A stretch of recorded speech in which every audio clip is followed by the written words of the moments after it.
कहीं हूँ नाई राम पद माथा।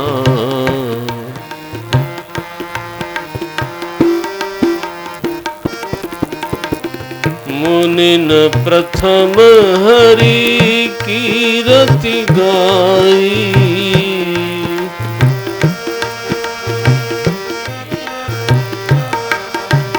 मुनिन प्रथम हरि कीरति गाई।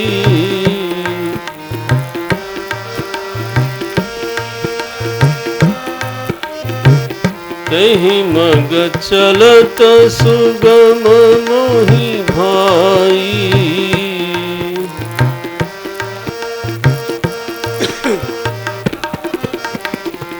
मुनिन प्रथम हरि कीरति गाई।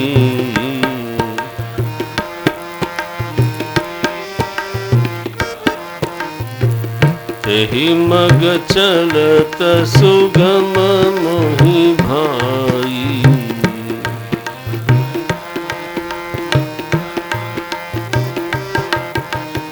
अति अपार जे सरित सररि। अपार जे सरित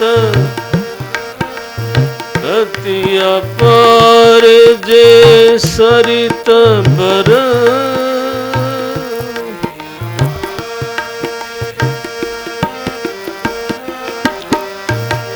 जो नृप सेतु कराही।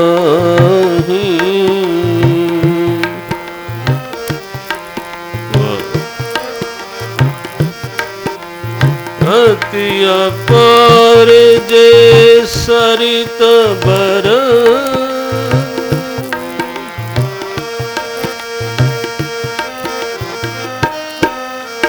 जो नृप सेतु कराही।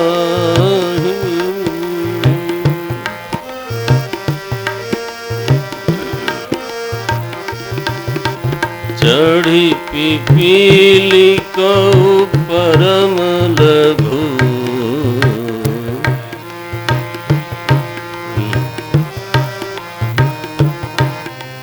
चढ़ी पिपीली कऊ परम लघु।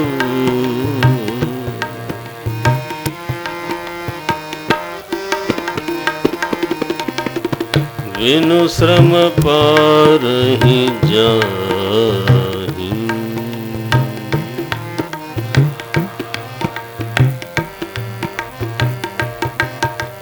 बिनु श्रम पारहि जाहि।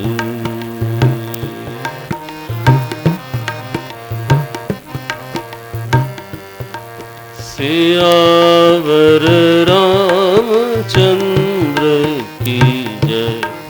पवन सुत हनुमान की जय। बोलो भाई सब संतन की। उमापति महादेव की जय।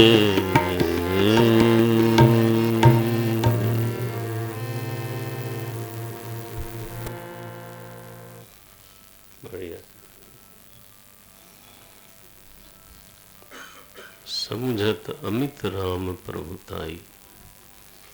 करत कथा मन अति कदराई। गोस्वामी जी कहते हैं मेरा मन पीछे हटता है जब प्रभु की अपार अनंत महिमा को याद करता है कि जिसके बारे में सारद शेष महेश विधि आगम निगम पुराण नेति नेति कह जास गुण करहि निरंतर गान। तो इतने बड़े बड़े लोग गान करते हैं और फिर भी बोलते हैं न इति, इतना ही नहीं है, न इति। उसके बारे में मैं लिखने जा रहा हूँ। फिर गोस्वामी जी बोलते हैं सब जानत प्रभु प्रभुता सोई। भगवान की महिमा का, प्रभाव का, स्वरूप का निर्वचन नहीं हो सकता, यह बात ज्ञानी लोग भी जानते हैं।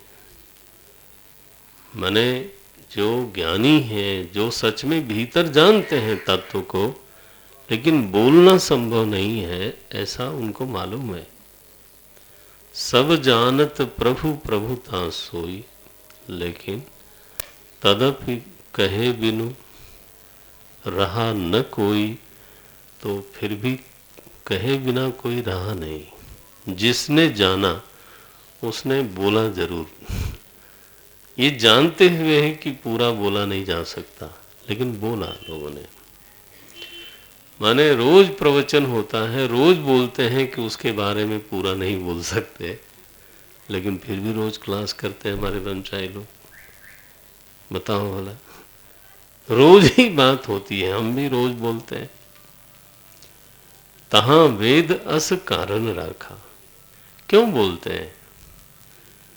जिसने चंद्रमा देखा हो और उसका आनंद आया हो उसके हृदय में, वो दूसरे को दिखाए बिना रहता नहीं जल्दी। हाँ, वो कमरे से उठा के ले जाता है, चलो चलो देखो तो सही कैसा है।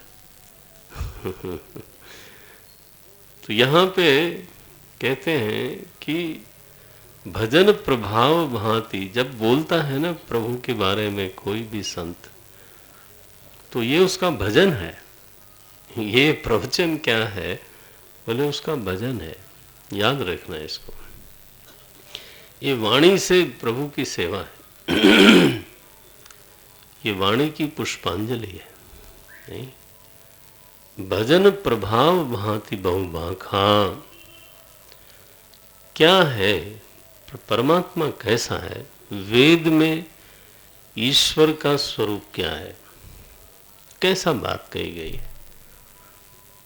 तो गोस्वामी जी यहाँ कुछ थोड़ी सी पंक्तियों में ये ईश्वर के बारे में चर्चा करते हैं, और आखिरी में बोलते हैं, नीचे से तीसरी पंक्ति है, बुध बर नहीं, ये जिनके पास ग्रंथ है चाहे तो अंडरलाइन कर लें, बुध बर नहीं हरि जस अस जानी। माने जो विद्वान लोग हैं वो परमात्मा के बारे में जब बोलते हैं तो पहले ऐसा जान लेते हैं। मनमानी नहीं बोलना चाहिए। बुध माने विद्वान लोग, बुध बर नहीं हरि जस अस जानी, ऐसा जाने फिर बोले। ऐसा ठीक से समझें, श्रवण करें, मनन करें, निधिध्यासन करें और फिर बोलें। गुरु नानक देव ने गुरुवाणी में एक वाक्य बोला, लोका राम खिलौना जाने हो। हम लोगों ने तो राम जी को खिलौना बना लिया। हमें जैसा लगता है हम वैसा ही बोलना शुरू कर देते हैं। आपको कैसा लगता है इसका कोई बहुत महत्व नहीं है। हमको ये देखना है कि शास्त्रों में उसको कैसा कहा गया है, फिर उस पर मनन करना है, फिर उस पर ध्यान भी करना है। कैसा बोलते हैं गोस्वामी जी? अति संक्षेप में बोल रहा हूं मैं, वैसे केवल इतने प्रसंग पे पीछे मैंने 4 कक्षाएं ली। तो इसको बीज रामायण बोलते हैं। अब यहाँ तो मैं आपको अनुवाद करूँगा। लिखा गोस्वामी जी ने, सबसे पहली बात, परमात्मा ऐसी चीज है जो 10-20 नहीं होती। पहला जो शब्द दिया है, मैं आपकी एकाग्रता थोड़ी ज़्यादा चाहता हूँ। पहला जो शब्द दिया वो है एक। एक, अनीह, अरूप, अनामा, 4 शब्द दिए। अब आप देखो गोस्वामी जी लिखते हैं, क्या लिखते हैं? परमात्मा एक है। एक माने क्या होता है? बोले क्या बात है, एक भी पूछते हैं एक माने क्या होता है? नहीं, सबको नहीं मालूम है एक माने क्या होता है। एक माने होता है एति इति एकः। संस्कृत का ये शब्द है। इण धातु है इसमें, इणगतव। जो तत्व सभी में समाया हुआ है, जो अनेक नहीं है फिर भी जो सभी में समाया है, उसको बोलते हैं एक। ध्यान रखना। अच्छा बताओ, दो में एक शामिल है कि नहीं? एक एक मिला के तो दो होता है। तीन में एक शामिल है कि नहीं? 50 में कोई भी संख्या बोलो आप, उसमें एक है कि नहीं? और एक के अलावा कुछ है क्या वहां? क्यों? एक ही एक जुड़ जुड़ के 50 हुआ होगा, 100 हुआ होगा, करोड़ हुआ होगा, अरब हुआ होगा। मूल संख्या जो है ना, वो क्या है? वो एक है। तो आप तो संख्या की बात करते हो, तत्व कैसा है? सारे घड़ों में मिट्टी एक है कि नहीं? क्यों है? क्योंकि एति सारे घड़ों में वो प्रविष्ट है। ये सारे शरीरों में पंचभूत है कि नहीं है? क्योंकि एति, एति माने गया हुआ, जाना। अनुगत्य की दृष्टि से वेदांत में तो फिर वेदांत की भाषा भी बोलनी पड़ती है। अनुगत्य की दृष्टि से परमात्मा को एक कहा गया। तो सब में जो गया हुआ है, सब में जो अनुगत है, सब में जो व्याप्त है, सारी तरंगों में जो व्याप्त है, उसको बोलते हैं जल। वो एक है। एक साथ में जोड़ दिया अनीह। अनीह माने उसमें कोई क्रिया नहीं है। इहा नास्ति, इहा चेष्टा नास्ति। अब देखो ये शब्द क्या बना है, बोलने वाला कोई साधारण तो नहीं है, तो वेदों में भी इस तरह से आता है। एक मेवा द्वितीयम, एक भी बोलते हैं और फिर अनेकता को मिथ्या बताने के लिए अद्वितीय भी बोलते हैं। तो गोस्वामी जी ने कहा कि वेद में ईश्वर ऐसा है, एक है। ध्यान रखना, ईश्वर का अगर कोई प्रतियोगी होगा तो दोनों ही ईश्वर नहीं होंगे।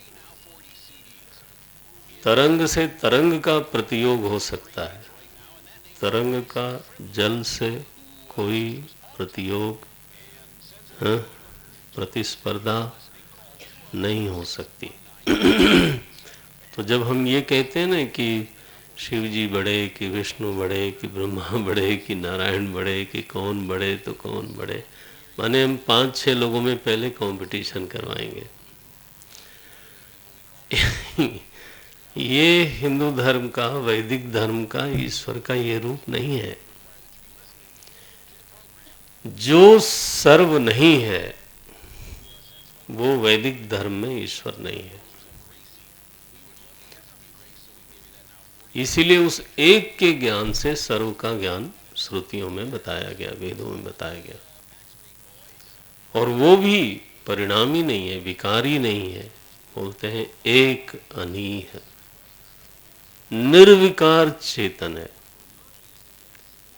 एक अनीह, अरूप। रूप से सीमा का उल्लेख होता है। रूप माने क्या? जिसके भीतर सीमा है उसी को रूप कहते हैं। भारतवर्ष का रूप क्या है? उसकी बाउंड्री नहीं। जब नक्शा बनाओगे तो क्या बनाओगे? भारतवर्ष की जब बाउंड्री खींचोगे तो भारत का रूप निकल आएगा। आपका रूप बनाए कोई तो क्या करेगा? आउटर लाइन बनाएगा।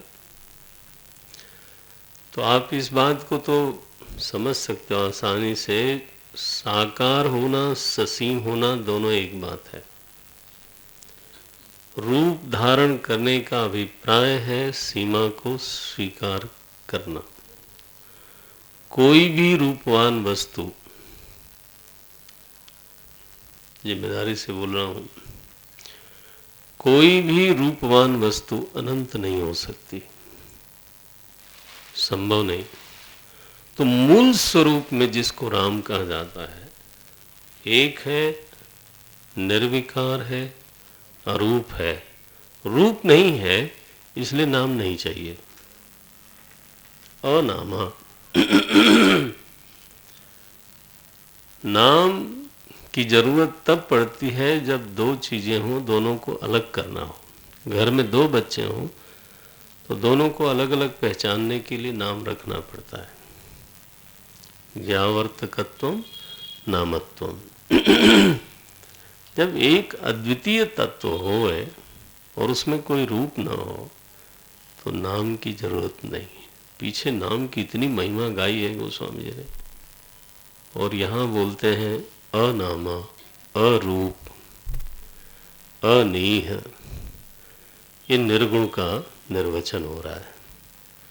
एक, अनीह, अरूप, अनामा।